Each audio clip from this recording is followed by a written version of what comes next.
Individuals. Zemina Torval. It is essential to the stability of any state that its members know their place, and that all roles are understood to be equally worthy. To condemn a slave for being merely a slave is the height of stupidity. If your hand were to condemn your foot for being a foot, clumsy and graceless, pressed repeatedly into the filth, you would do well to hack it off at the wrist. Even worse, imagine if your eyeballs demanded that every other part of you should be an eyeball too, in the name of equality.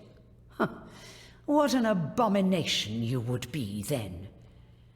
But the truth is that the Federation and the Alliance think in exactly this way.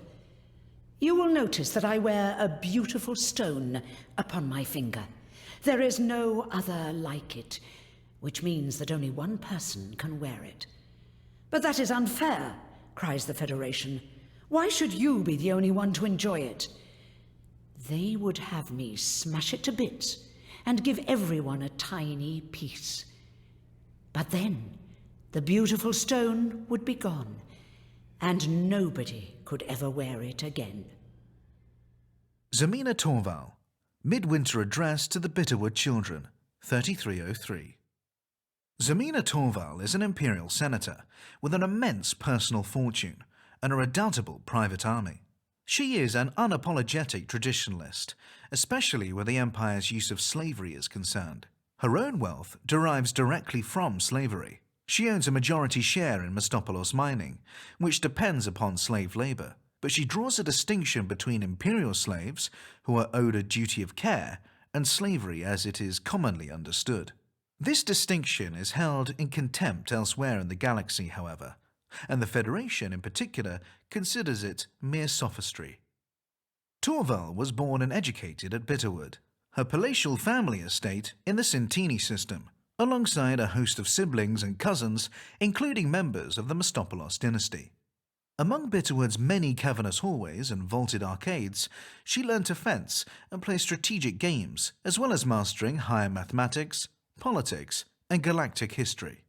She quickly learned how to play her relatives against one another to get what she wanted, and the right things to say to an adult to elicit sympathy. She also learned that carefully laid plans, rather than rash action, were the most efficient ways to settle a grudge. It was at Bitterwood that Torval met the slave Metropa Leish, who soon became a mother figure, the young Torval having been starved of parental affection. Commentators have suggested that Torval's relationship with Leish underpins the senator's passionate defense of imperial slavery. Torval's chief interests are industry and education. As well as sponsoring schools across imperial space, she runs a private academy at Bitterwood for the Empire's most promising children. The selection process is rigorous but meritocratic, with candidates chosen on the grounds of ability rather than background. Even imperial slaves can apply, although they cannot enroll while they are still slaves, so arrangements are sometimes made to purchase a candidate's freedom. Every year, a fresh crop of Torval's Bitterwood children goes out into the Empire to assume positions of leadership in the military and in industry.